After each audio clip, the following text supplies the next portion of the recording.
In professional wrestling, the line between spectacular theater and real, life-altering danger is razor thin. We get so captivated by the characters and the incredible athleticism that we sometimes forget a simple truth. What these men and women do is incredibly dangerous. Every leap from the top rope, every slam onto the canvas, carries a risk that is all too real. Most of the time, the show goes off without a hitch, but sometimes the performance comes to a screeching, terrifying halt. Sometimes it becomes horrifyingly real. These are the moments that aren't in the script.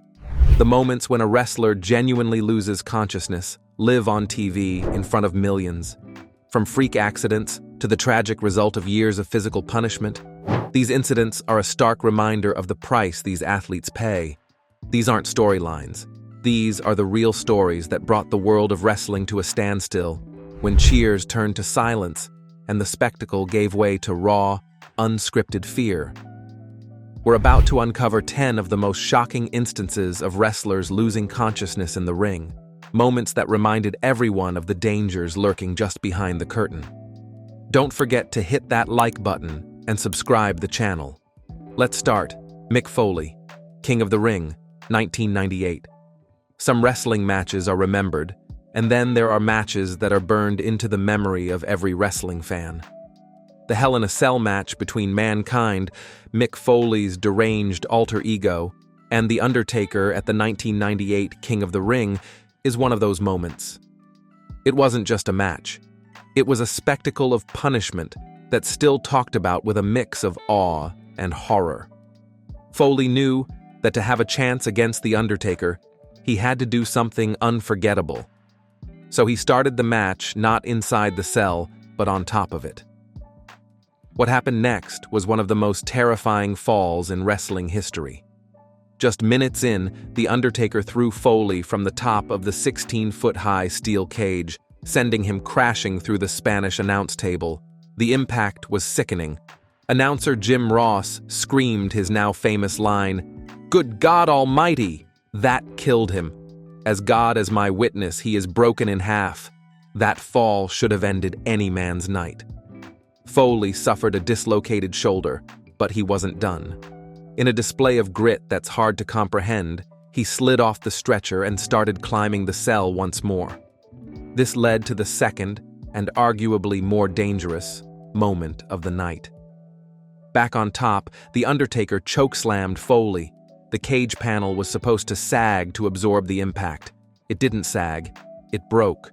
Foley plummeted through the roof, hitting the canvas with a sickening thud. A steel chair that was on the roof followed him down, smashing into his face on the way. This second fall was not planned. This was the moment Mick Foley was legitimately knocked out cold. His body lay motionless. Terry Funk, a fellow hardcore legend, rushed to the ring to buy him time, his face a mask of genuine concern. Foley later said he has almost no memory of what happened after that second fall. He suffered a severe concussion, a dislocated jaw, and internal injuries. Somehow, running on pure adrenaline, Foley finished the match, even taking a final slam onto a pile of thumbtacks. It remains a chilling look at one man's unbelievable toughness and how quickly a planned spot can turn into a life-threatening emergency. Stone Cold. Steve Austin, SummerSlam, 1997. By the summer of '97, Stone Cold. Steve Austin was skyrocketing to superstardom. His anti-authority persona was connecting with audiences like never before. At SummerSlam, he was set to face Owen Hart for the Intercontinental Championship. The stakes were high.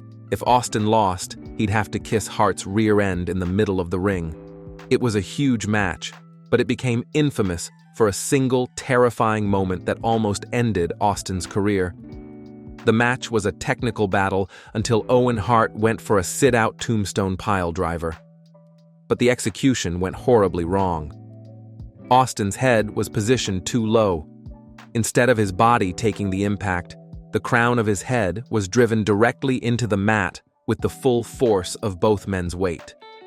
The impact was devastating. Austin's neck was jammed, his spine compressed. and he immediately lost all feeling in his arms and legs. He was temporarily paralyzed. Lying motionless, Austin was visibly injured. Owen Hart, realizing something was seriously wrong, stalled by taunting the crowd. You could hear the concern in the announcers' voices as they tried to make sense of what was happening. For a few agonizing moments, it looked like Steve Austin might never move again. But fueled by pure adrenaline, Austin began to regain some feeling. He later said he could barely crawl. Knowing he had to finish the match, Austin managed to execute what he called the shittiest-looking roll-up in the history of the business to get the win. A dazed Austin was helped to the back.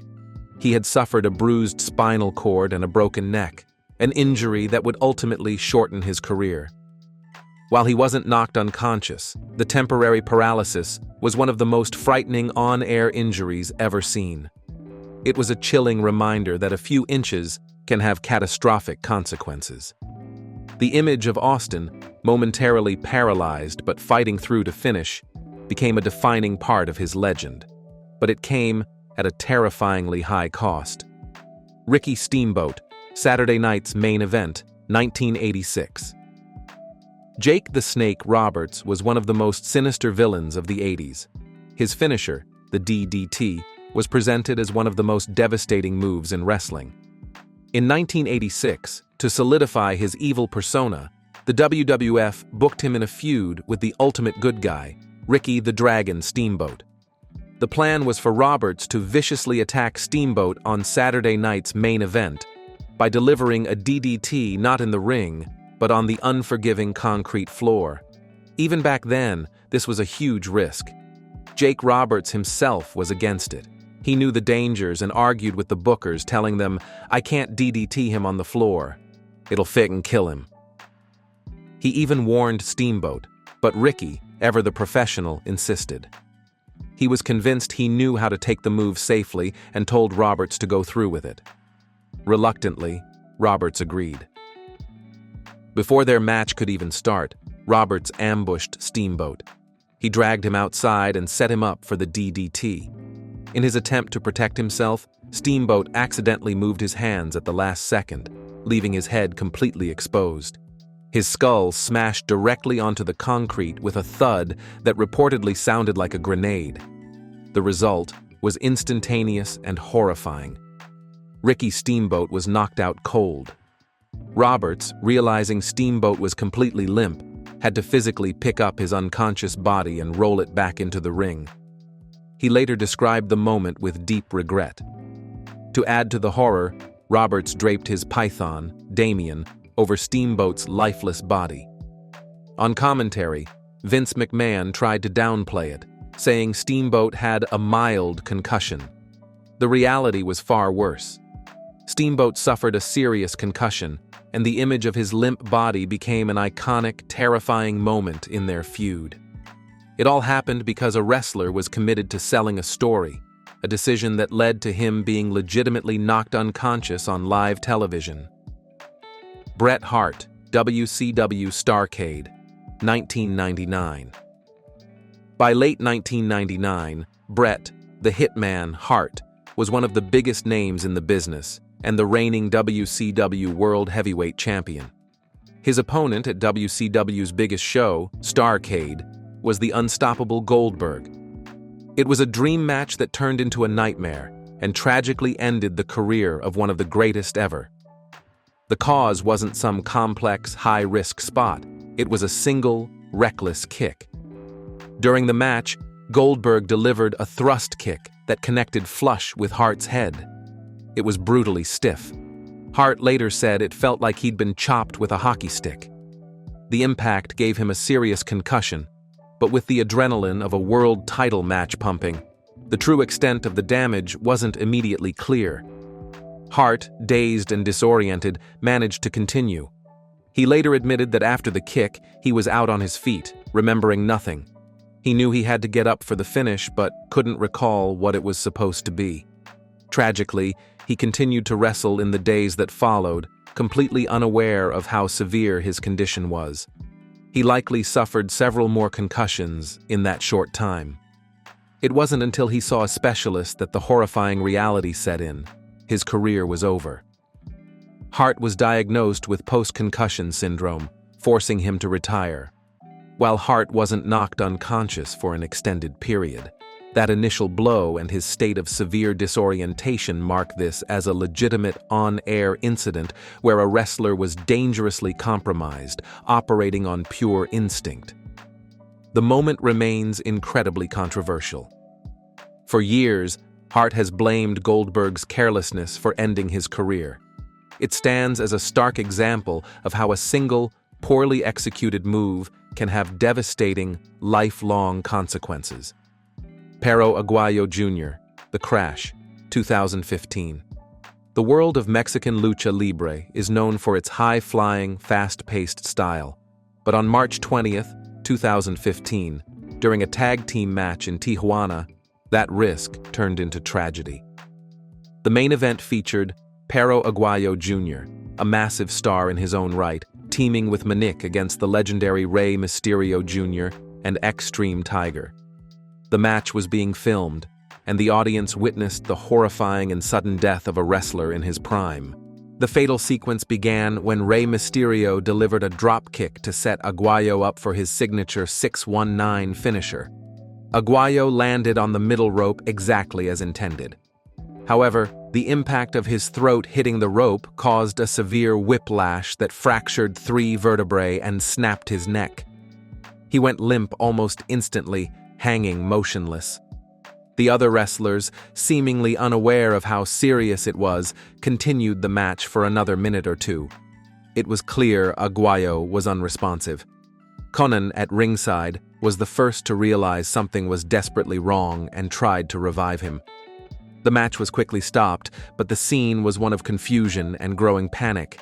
Medical personnel rushed to the ring, but Aguayo was moved on a piece of plywood instead of a proper stretcher. He was rushed to a hospital, where doctors tried for over an hour to save him, but it was too late. Perro Aguayo Jr. was pronounced dead. He was just 35 years old. The cause of death was cardiac arrest, brought on by the cervical stroke from his broken neck. The news sent shockwaves through the wrestling world. No criminal charges were filed. It was ruled a tragic freak accident. It remains one of the most heartbreaking moments ever caught on camera in a wrestling ring, a reminder that the ultimate tragedy can happen in the blink of an eye. These first 5 stories are a powerful look at the real dangers these athletes face.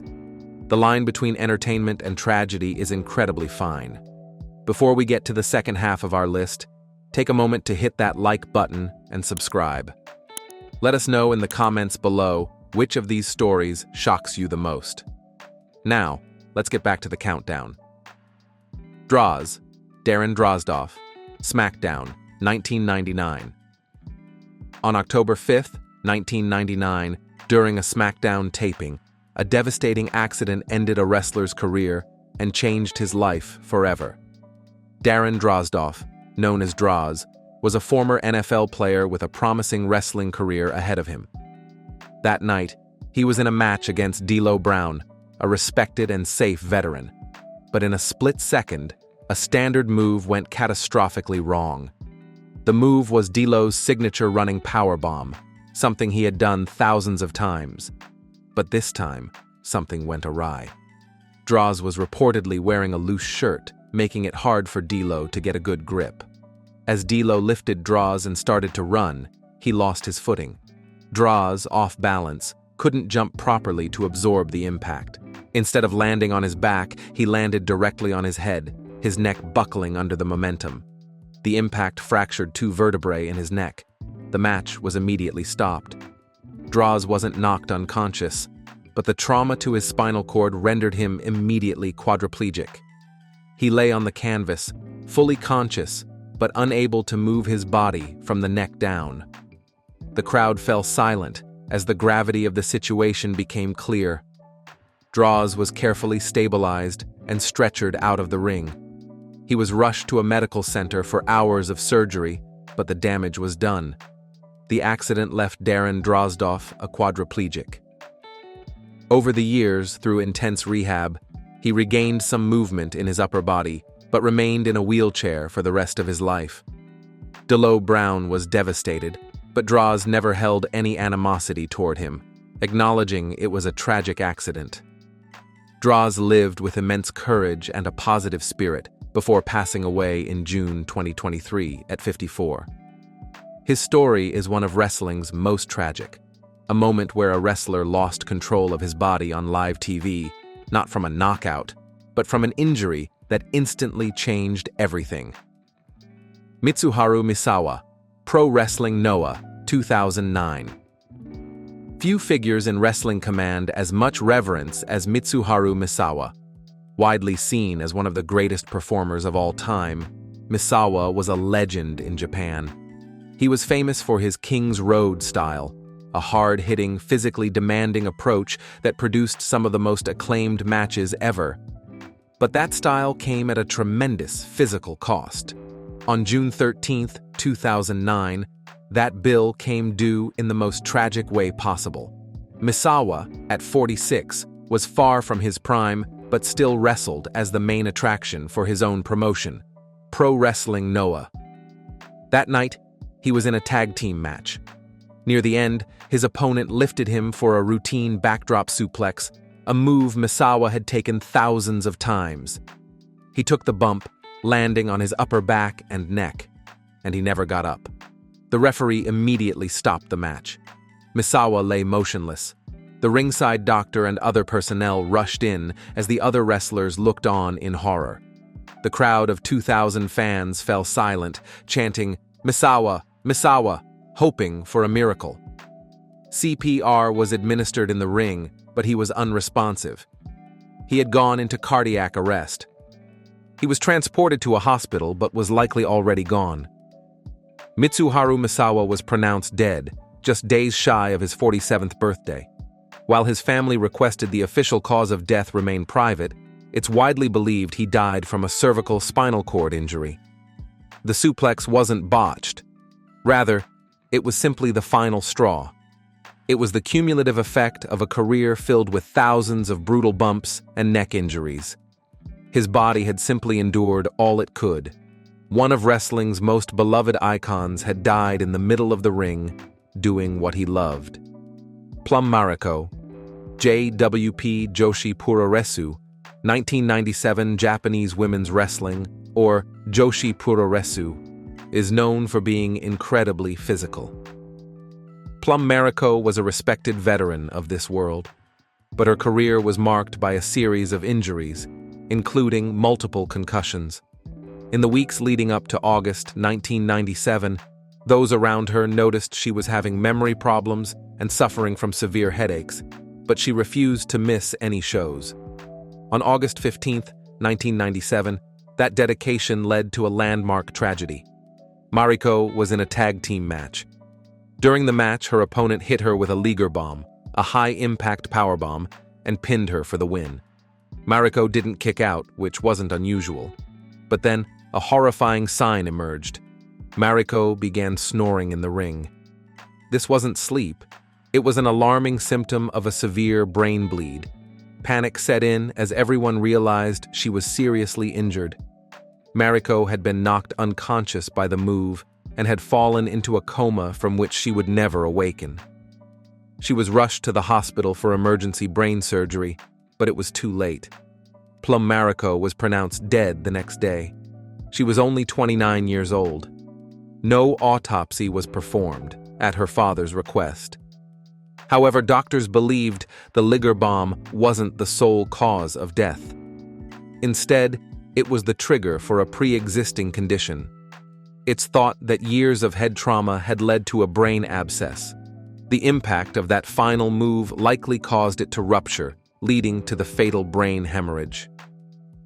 Plum Mariko became the first professional wrestler in Japan to die from injuries sustained in a match, a tragic wake-up call about the dangers of cumulative head trauma. The Mass Transit Incident, ECW, 1996. Extreme Championship Wrestling built its legacy on a brand of violence that stood in stark contrast to the mainstream. Hardcore wrestling was its calling card. But on November 23, 1996, at a house show, the line between performance and criminal assault was horrifically blurred in what became known as the mass transit incident. A wrestler no-showed, and ECW owner Paul Heyman needed a last-minute replacement to face the notoriously violent tag team, the Gangstas. An aspiring wrestler in the crowd, a 17-year-old named Eric Koulas, who called himself Mass Transit, convinced Heyman he was 21 and trained by the legendary Killer Kowalski. Both were lies. What happened next wasn't a wrestling match, it was a brutal beating. Koulas, wanting to prove he was tough enough for ECW, asked the infamously volatile New Jack to get color for him, meaning to make him bleed. But Koulas was untrained and asked New Jack to do it. During the match, New Jack used a surgical scalpel. After a few pokes didn't work, he sliced Koulas's forehead far too deep. It severed 2 arteries and blood began pouring from Koulas's head. The teenager screamed in pain before losing consciousness and collapsing in a pool of his own blood. Koulas was rushed to the hospital and received 50 stitches. The fallout was immense. Koulas's father filed a lawsuit, and New Jack was tried on assault charges. He was ultimately acquitted, with the jury finding that Koulas had requested the cut and had lied about his age. The incident nearly derailed ECW's first pay-per-view.